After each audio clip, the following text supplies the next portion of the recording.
স্বরাষ্ট্র উপদেষ্টা এই যে রাত ৩টার উপদেষ্টা জাহাঙ্গীর, সে বলছে যে যারা অসুরের মুখে দাড়ি লাগিয়েছে ওদের নাকি খুঁজে বের করা হবে, খুঁজে বের করে ওদের বিরুদ্ধে ব্যবস্থা নেওয়া হবে। কথা হচ্ছে বাংলাদেশের হিন্দুরা কিভাবে তাদের পূজা উদযাপন করবে সেটাও কি সরকার থেকে নির্ধারণ করে দিতে হবে? আমরা কথা বলছিলাম নিউ ইয়র্কের সার্বজনীন পূজা উদযাপন পরিষদের সাথে।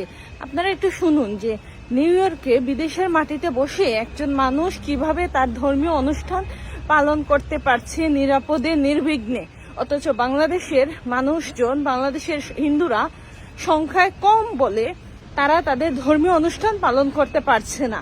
সরকারি বিভিন্ন নিষেধাজ্ঞা আসছে, বাধা আসছে। আজকে আমরা কথা বলবো সার্বজনীন পূজা উদযাপন পরিষদের চেয়ারম্যান প্রবীর রায়ের সাথে। নমস্কার। আপনার কাছে জানতে চাচ্ছি যে আপনারা তো প্রতি বছর নিউ ইয়র্কে আপনাদের সার্বজনীন পূজা উদযাপন পরিষদ থেকে দুর্গাপূজার আয়োজন করেন, তো এবছর যে দুর্গাপূজার আয়োজন করেছেন এর মধ্যে কি কোনো নিরাপত্তাহীনতায় ভুগেছেন, কিংবা আপনাদের মনে হয়েছে যে এখানে যদি পুলিশ প্রশাসন থেকে বা আর্মি থেকে বা এইসব মানুষজন থাকতেন তাহলে আপনারা আরো বেশি নিরাপদ ফিল করতেন? ধন্যবাদ ঝর্ণা, তোমাকে ধন্যবাদ জয়তুর্য। আসলে তুমি নিরাপত্তা বলতে আমেরিকাতে ধর্মীয় নিরাপত্তা বলতে আমি আসলে ব্যাখ্যাটা কিভাবে করব আমি জানি না। এটা হলো মানবাধিকারের দেশ, ধর্মীয় অধিকার সবার জন্য সমান। এখানে যে যার ধর্ম, তার সংস্কৃতি, তার কালচার, তার সমস্ত কিছু, বিভিন্ন দেশের বিভিন্ন কালচার সে স্বাধীনভাবে এখানে সে পালন করবে। তাতে করে কারো কোনো বাধার কোনো সম্ভাবনা নেই, এবং এখানে কোনো পুলিশ প্রশাসন বা আর্মি বা প্যারামিলিটারি বা এমুক শামুক দিয়ে নিরাপত্তার জন্য কোনো প্রয়োজনই নেই। হ্যাঁ, এখানে পুলিশ আসতে পারে, এখানে ট্রাফিক পুলিশ আসতে পারে, এখানে জাস্ট আইন শৃঙ্খলা এখানে স্মুথলি চলার জন্য সেটা তারা দেখা তদারকি করতে পারে। তাছাড়া বাংলাদেশে হিন্দুরা যেই নিরাপত্তাহীনতায় ভোগে, অত্যন্ত দুঃখের বিষয়, পরিতাপের বিষয় যে বাংলাদেশে যারা ভূমিপুত্র হিন্দুরা, সেই হিন্দুদেরকে আজকে তাদের জাতীয় দুর্গোৎসব এবং অন্যান্য পূজা পালন করতে হয় মিলিটারি মেশিন গানের নিরাপত্তায়। এর চাইতে লজ্জাজনক ব্যাপার নিজ দেশে জন্মগ্রহণ করে এত বড় অপমানজনক আর কোনো কিছু নেই। আমার দেশে আমি পরাধীন, আমার স্বাধীন দেশে আমি আমার ধর্ম পালনে ব্যর্থ। এর চাইতে বর্তমান সরকার, এই উপদেষ্টা পরিষদ এবং উপদেষ্টা পরিষদের প্রধান জনাব ইউনূস সাহেবের জন্য অত্যন্ত লজ্জাস্কর ব্যাপার, দুঃখের বিষয়। একটি জিনিস লক্ষ্য করলাম, কোনোদিন দেখিনি ভোট চাওয়ার জন্য এবার জামাতে ইসলাম তারা বিভিন্ন মন্দিরে গিয়ে তারা অনুদান দিচ্ছে, প্রসাদ খাচ্ছে, তারা সৌহার্দ্য সম্প্রীতির কথা তারা তাদের ভোট বাক্সের জন্য মন্দিরে মন্দিরে গিয়ে বলছে। কিন্তু আপনারা কোন দল করেন, কি করেন, কোন ইসে বিশ্বাসী, তাতে করে কোনো আমার অসুবিধা নেই। কিন্তু একটি প্রশ্ন, এই সৌহার্দ্য সম্প্রীতির কথা যদি আপনাদেরকে মন্দিরে গিয়ে বলার কি দরকার? কেন আপনারা প্রতি শুক্রবারে আপনাদের হুজুর খুতবা দেওয়ার সময়, জাম্মাত পড়ার পরে কেন খুতবার সময় প্রতি শুক্রবারে কেন তারা এই শান্তি এবং সম্প্রীতির কথা বলে না? যে আমরা বিভিন্নভাবে ধর্মীয়ভাবে আমরা অন্য ধর্মাবলম্বী হতে পারি, কিন্তু সম্প্রীতির ক্ষেত্রে আমরা এক এবং অভিন্ন, এবং শান্তি এবং সৌহার্দ্য সম্প্রীতি থাকবে। পৃথিবীর বিভিন্ন দেশে যেখানে মুসলিম সংখ্যালঘু দেশে মুসলিমরা অত্যন্ত নিরাপত্তার সাথে তারা তাদের ধর্মীয় বিধি এবং নিয়মকানুন পালন করে, কিন্তু কোনো মুসলিম দেশে, মুসলিম সংখ্যাগরিষ্ঠ দেশে সংখ্যালঘুরা কেন তাদের ধর্মীয় অধিকার নিয়ে তারা চর্চা করতে পারে না।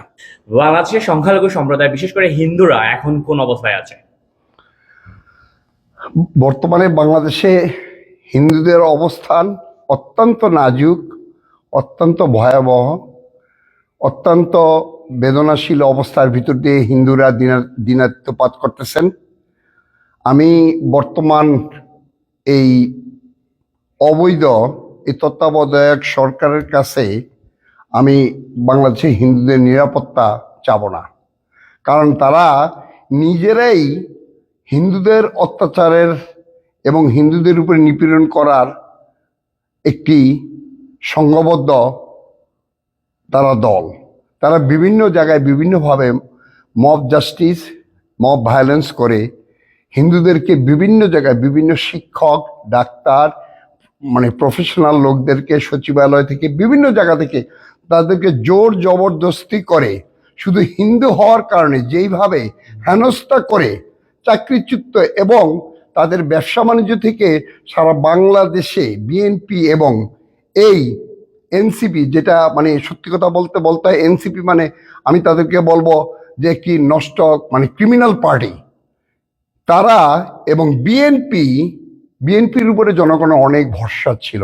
বিএনপি তাদের সেই ভরসা নষ্ট করে ফেলছে এবং বর্তমান এই ছাত্র সমন্বয়ক তথাকথিত ছাত্র সমন্বয়করা তারা হলো গ্রেট ফ্যানাটিক মানে উগ্রবাদী এবং তারা মৌলবাদী।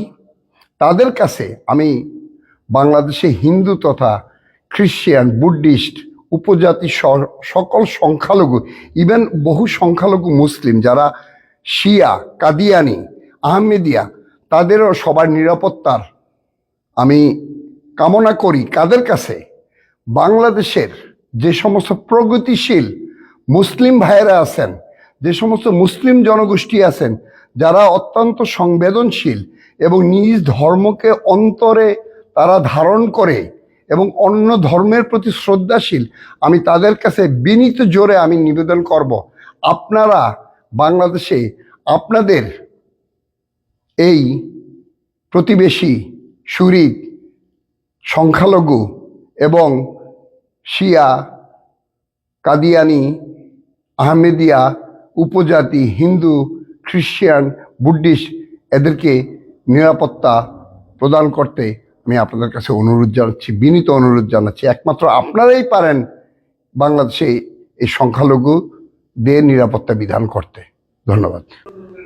I have a question.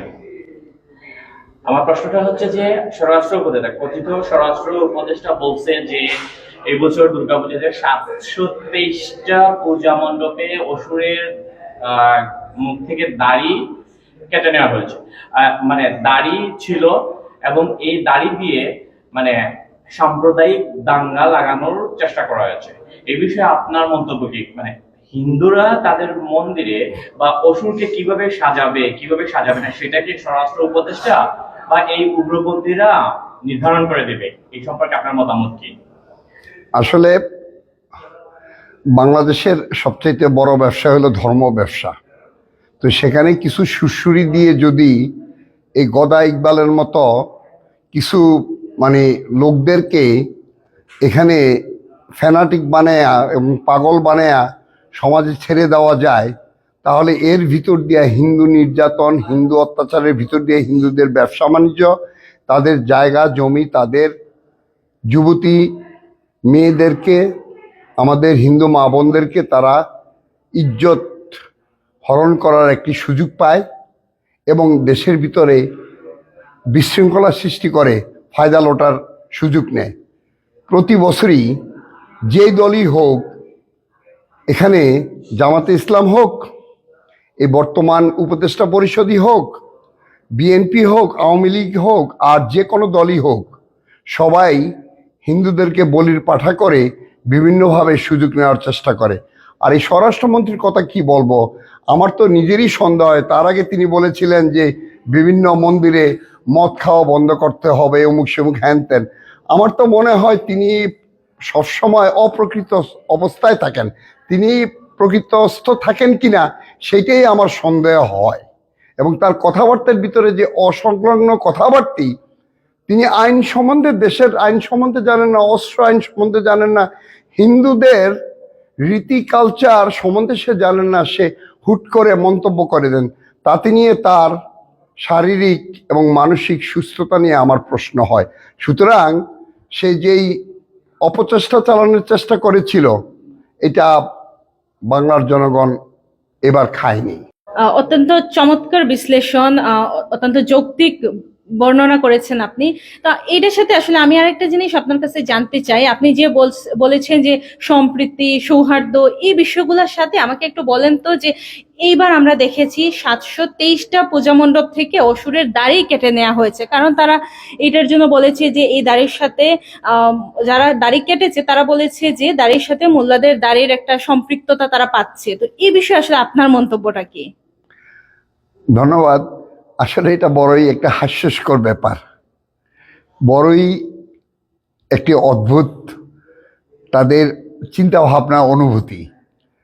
দাড়িতে যদি কারো ধর্মানুভূতিতে যদি আঘাত লাগে, আমি মনে করি তারা অত্যন্ত বালকসুলভ কাজ করেছে। এটা ধর্ম সম্বন্ধে তাদের কোনো ধারণাই নেই।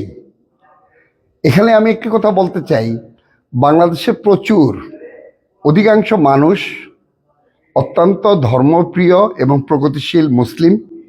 এই প্রগতিশীল এবং ধর্মপ্রাণ মুসলমানদের দাড়ি, মোচ, গোপ কোনো কিছু নিয়ে তাদের কোনো অসুবিধা নেই। শুধু অসুবিধা হলো যারা অ্যাকচুয়ালি ধর্ম সম্বন্ধে জানে না, যারা ধর্ম ব্যবসায়ী, অরিজিনালি যারা নিজের অস্তিত্বের রক্ষার ভয়ে তারা এই সমস্ত ফ্যানাটিক, এই সমস্ত অদ্ভুত চিন্তা ভাবনা নিয়ে তারা সমাজে বিশৃঙ্খলার সৃষ্টি করে। যদি অসুরের দাড়িতে যদি আপনার ধর্মানুভূতিতে যদি আঘাত করে, তাহলে অত্যন্ত খোলাখুলিভাবে বলতে হয়, তাহলে আপনি ছাগলের দাড়ি দিয়ে কি করবেন? একজন পাগলের দাড়ি দিয়ে কি করবেন? অসুরের তো মোষ আছে, বহু মুসলিম তো মোষ রাখে, তাহলে মোষ দিয়ে কি করবেন?